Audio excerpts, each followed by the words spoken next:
All right, all. Hey, we're so glad to have you here for our report on the We the People ride as we make our way across the country calling for common good immigration and border practices. My name is Doug Paget. You can see Tim Gilman on the line there. He's just in the room right next to me. Tim is traveling along on this, so are Mario and Ruben, who might be dropping in.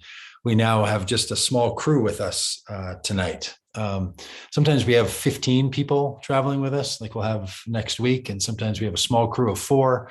And we'd love to have you join us. So whether you can make your way down here to Marfa, Texas, where we are right now, I don't know, maybe you're within driving distance of Marfa and you're saying to yourself, I want to be part of the We the People bike ride for common good immigration and border practices. And I'd love to join in. We would be delighted to have you.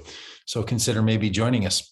I'm going to show you some pictures and tell you some stories about what's been happening on the road. And as people pop in tonight and join us, we'll entertain their questions. If you're watching this on all the social media places where you see this, maybe you're on the Vote Common Good page, or you follow Vote Common Good on Twitter, or you're on the Christian Left Facebook page, any of those places where you find yourself, we're glad you're aboard with us and watching, and we will love to answer your questions as well. So if you have any questions for us, put them up there. And then Britton, who lives over in Tennessee, gets those and text messages them over this way, and then we have a chance to respond to them. So through the wonder and beauty of technology, we'll be doing those, that keeping up with you. You can see Wanda's going to be joining here. Wanda's been one of our riders with us for the last since we started for the last 4 weeks. We started this ride on January 11th. So we did not start on January 11th. We started thinking about it on January 11th, but we started riding on September 11th. After a day meeting in Tijuana, Mexico, and in San Diego, California, talking with people impacted by border policies, talking with people who enforce border policies, including the Border Patrol. And we started riding across the country. And we're doing this for a whole number of reasons. One, we want to get close to the people who are impacted. So we traveled through California, we traveled through Arizona and New Mexico, and now we're in Texas. We're starting now to make our way south down the eastern border of Texas, just on the west side of the US-Mexico border. And we're going to go down to Brownsville and then follow the coast of the United States as we talk about the other places where immigration has such power. As we travel along over these days, we're traveling by bicycle. We also travel with a truck and with an RV. So we have a number of tools at our disposal out here to try to tell these stories of the people that we're meeting and the people that we're seeing. And I'd love to show you a picture of the truck and the trailer and all. So that's a lovely sunset we experienced in New Mexico. By the way, this country is dazzlingly beautiful. There are so many places that just take your breath away. And the people of the United States are beautiful people. What we're really calling for is that our immigration policies and border policies would match the beauty of our landscape and match the beauty of the people. We feel like that's not too much, frankly, to ask for, not too much to call for as we think about how we want our country to act and how we want to treat ourselves. So we travel with this trailer. It has bicycles in it. It has supplies, helps us a long way. So if you were to come, or if you know other people that are coming to join us, this is how they're going to be supported as well. We also travel with an RV. And I mentioned to you that we're in Texas. These are a few of our riders that were with us the day we entered into Texas. It's Mario and Dan and Abe. And we were all together when we finally came into Texas. And yes, Texans, please drive friendly the Texas way. Because not everybody today, frankly, on the road was driving all that friendly. And we'd love to see you all take this as an encouragement from your Department of Transportation in the great state of Texas to drive a little more friendly when you see some bikers up ahead of you. Scoot over a little bit. We can only do so much.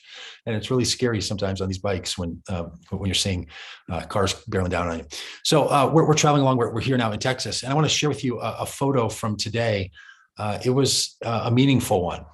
This was taken just between Van Horn, Texas, and Marfa, Texas. Look, if like me, you didn't know where Van Horn and Marfa, Texas were, open up your map apps, or go over to your bookshelf and pull out an atlas and flip open to the state of Texas and go way over to that eastern side, that western side, and find Van Horn and Marfa. It's like out in the middle of what people would call nowhere, over by Big Bend National Park.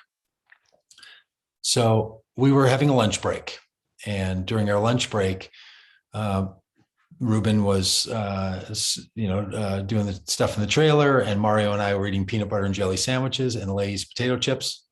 That's how it goes on this kind of a tour. So we're about 30 miles or so into the ride, and up pulls two Border Patrol vehicles. Man, you see pictured here, gets out and said something to the effect of, "Hey, we've been hearing about this trailer and truck driving through here, and we're tracking some migrants that are out in the desert just on the right side there. That area goes out to the border, but we're 50 miles or more, 60 miles from the border, the mountain range in between. So we're tracking some migrants," and kind of paused. And I said, "Do you need to look in our trailer?" And he said, "That would really be helpful to keep me from, just being confident." So we opened up our trailer and showed him that it was just bicycles inside. And he went on to tell us, he said, "The migrants we think are coming to this location. We think they're coming to this place.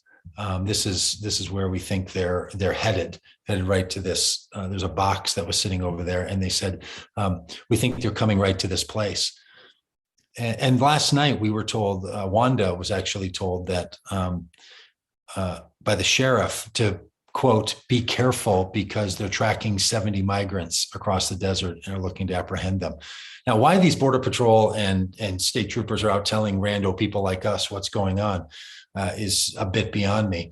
And I said to him, "Hey, yeah, we've been spending a lot of time crossing the border and with migrants, and we have spent time with the humanitarians that go out in the desert and give food and water to the people who are crossing because their lives are in jeopardy." And he said, yeah, that's if they come in hungry or thirsty, we'll take care of them. That's what we're supposed to do. And I said, "Well, okay, I know, that's what you're saying." I said, "Be good to them. Would you just be kind to them?" He said, "Yeah, we will. We're human beings. We're just enforcing the law. It's just about the law." Now, look, I'm not going to get into it with that particular Border Patrol. He's right about this. It is the law. The law says that people wanting to come into this country right now under Title 42 basically can't. The law says that we don't have a decent worker program to allow people to come in the country to work. The law says that to come in the country not in some other kind of through a port of entry is illegal. Yeah, these are all things that are part of the law. The law says fundamentally that there's no way for migrants and asylum seekers to enter the country. We were just talking over dinner that in 2019, when these statistics, some of the most updated statistics being available, the United States, this is before COVID, the United States let in 118 asylum seekers from the country of Guatemala. 118. Someone sitting with us who had been at the shelter said, "I feel like I've met 118 people who are seeking asylum already that are trying to get in." So he's right about this, that it is the law, and he feels stuck having to enforce it. So here's what that has to do with all of us. Yeah, it's true that that's the law. And you know who makes the laws in this country? Our lawmakers make the laws in this country. You know who puts lawmakers into office? People who vote for them. It's a we the people government. That's why one of the reasons we call this the we the people ride. These laws exist because the people of the United States put these laws in place. So if we don't want these laws anymore, if we don't want laws where Border Patrol is having to use all this force and all this energy and trucks and horses and drones and high-tech censoring equipment, billions of dollars to make sure people don't cross illegally, we should make pathways for them to cross legally.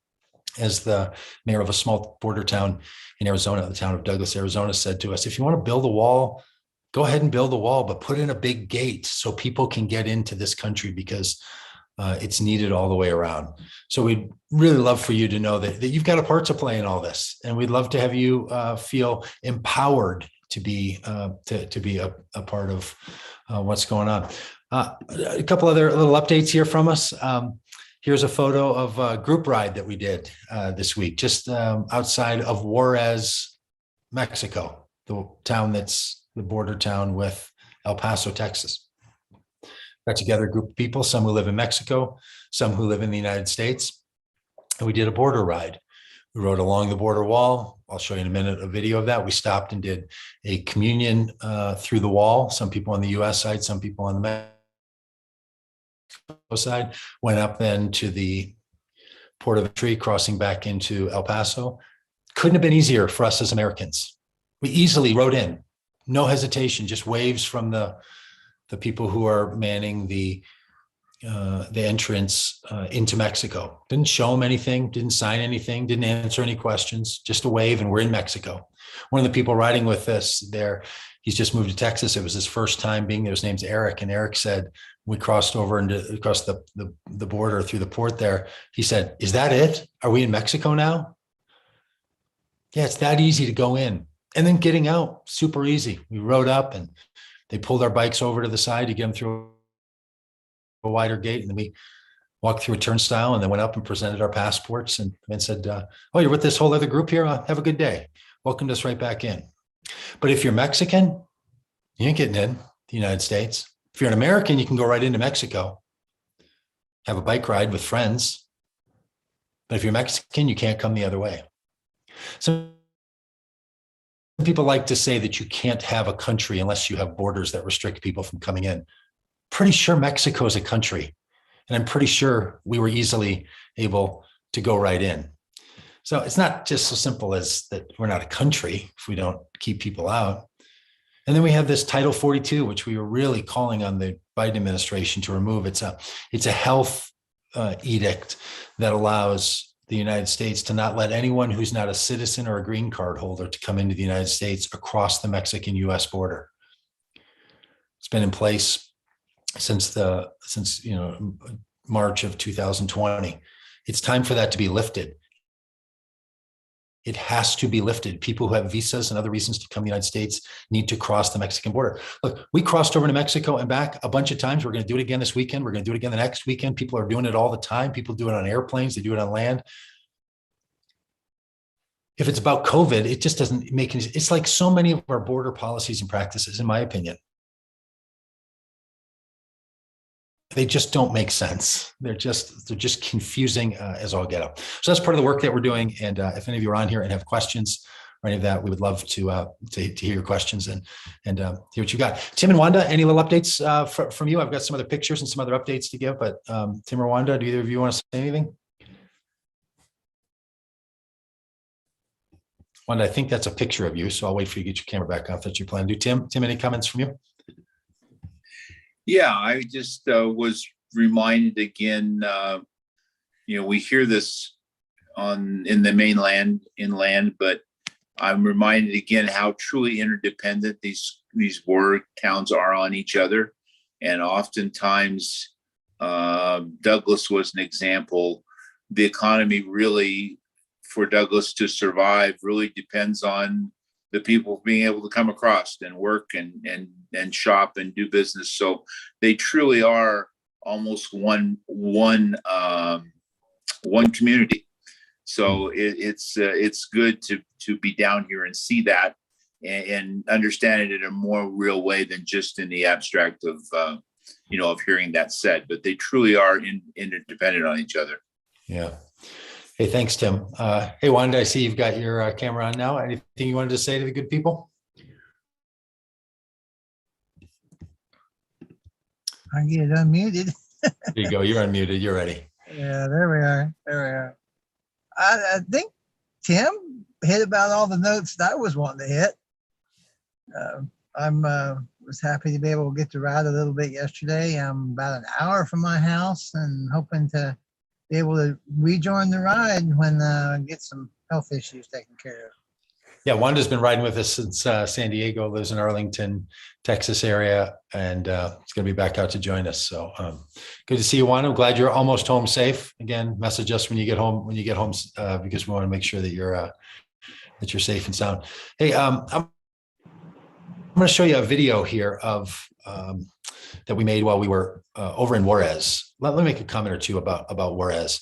In a lot of ways, the town of Juarez sits as this almost placeholder in people's minds for danger. Juarez has been a dangerous city. And it's very complex reasons why it's been dangerous.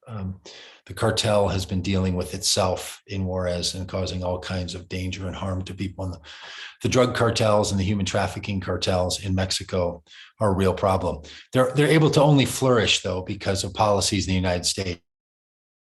It's about immigration and drug policies. So there's reasons why the drug cartels have their power and how they operate. But for a lot of people, what they think about when they think about Juarez is danger.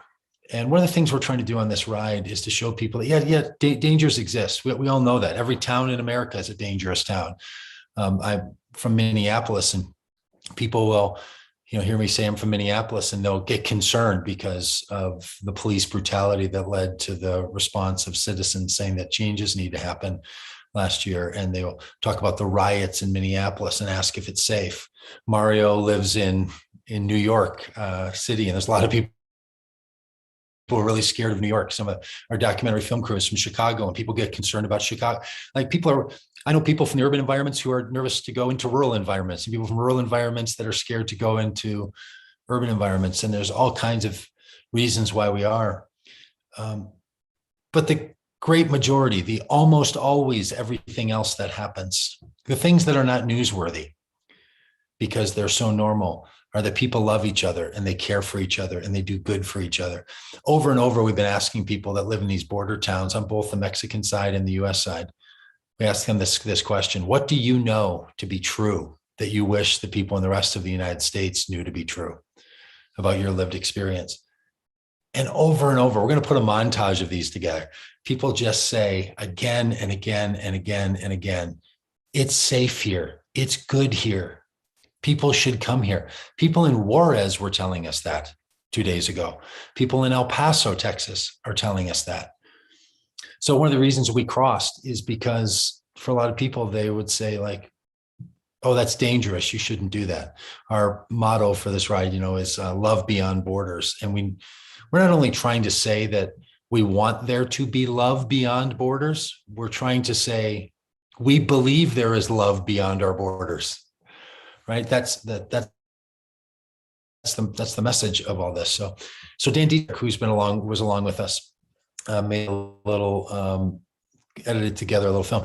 He sings in this video. He's a musician, and there's a communion service that we did through the wall. We're on the Juarez side, and then on the U.S. side, people were gathered, and we were doing communion through that wall, trying to find the love that exists on both sides. Because one thing we all know to be true, regardless of our religious traditions, is that if you believe in God, you believe that God's not bound up and held by some boundary or some border or some wall. So the same God that's on one side is the God that's on the other. And us putting up human walls, just full of all kinds of nonsense. So I want to share this video with you. This is one that Dan made, and I think it kind of captures well our the vibe and the feel of what we're all experiencing here. So here it is.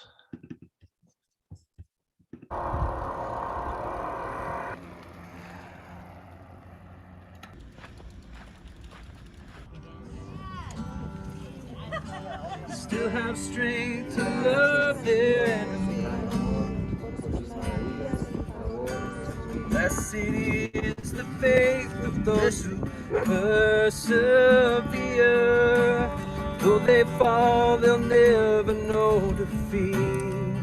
The kingdom is yours.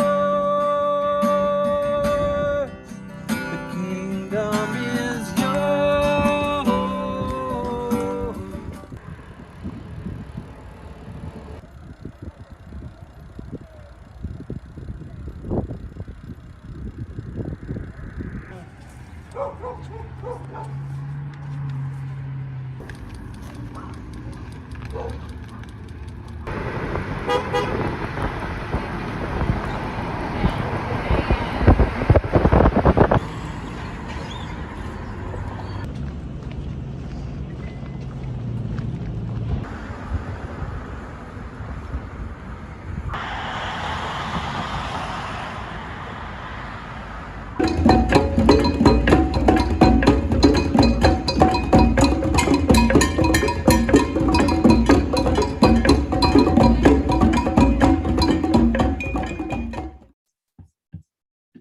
So that's just a little clip of the kind of stuff that we did. That drum circle is happening on the U.S. side.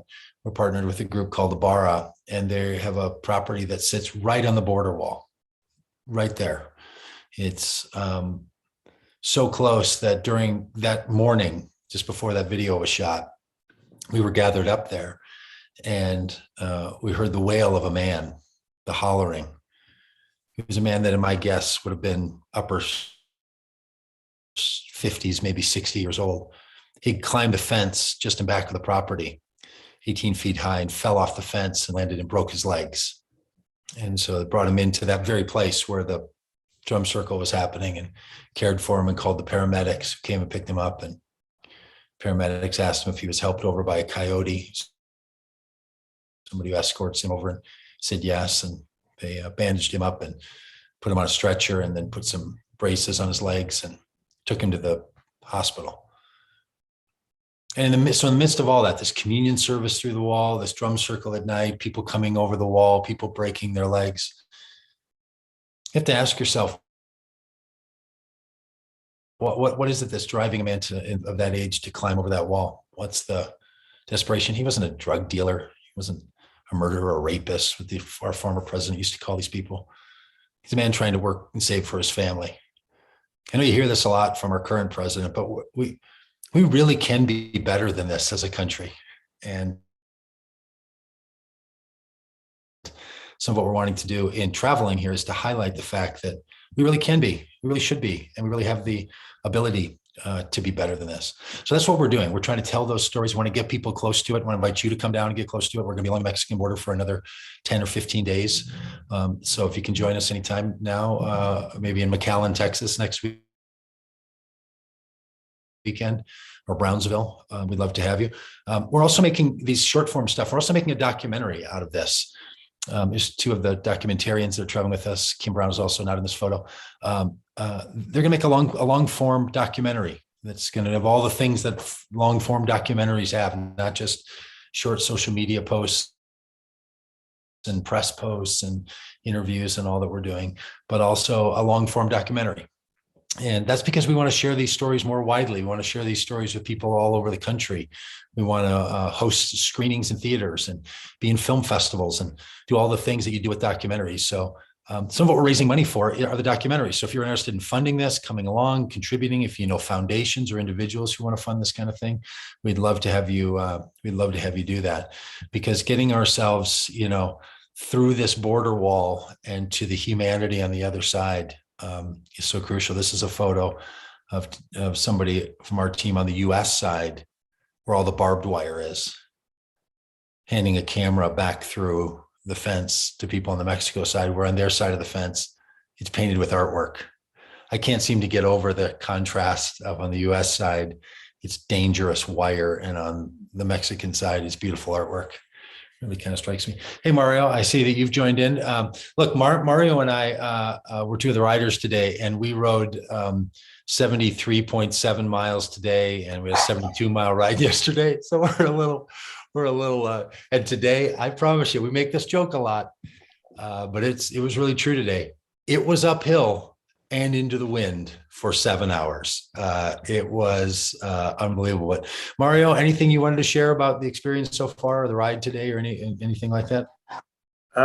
Well, I came in on the part where you were talking about, I guess, the fear of the unknown from some of these places that we're visiting. And I thought last weekend in Juarez really struck me as a reminder that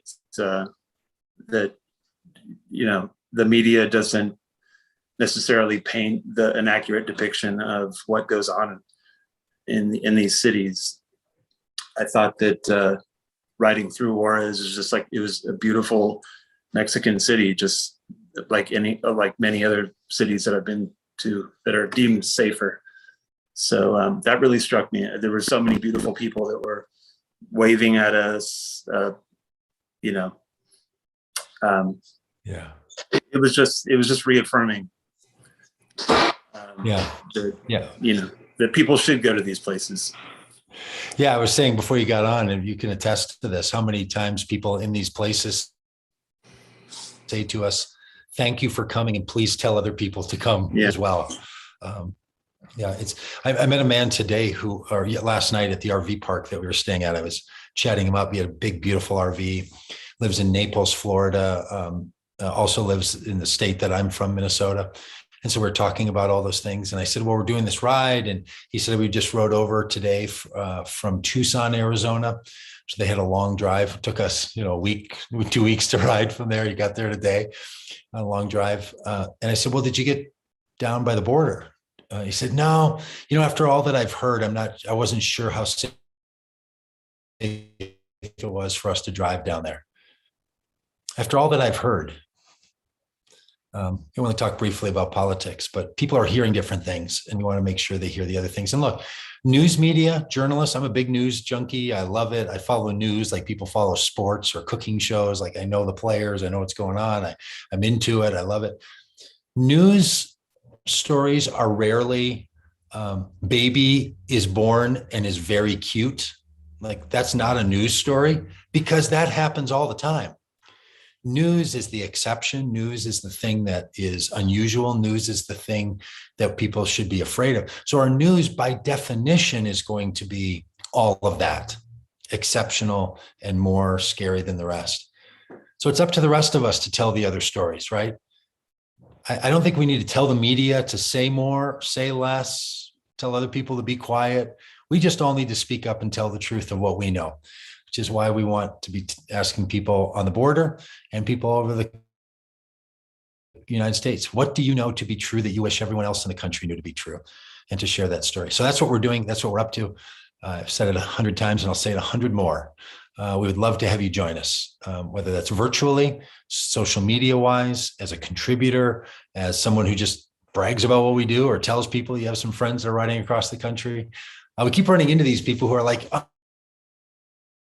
I'm going to tell my mom about this. I'm going to tell my brother about this. I'm going to tell my daughter. They're really into biking and they would think this is just great. Can I get a picture of your truck? Can I get a picture of you guys with, your shirts on? People are just glad that all the goodness that's out there is also being shared.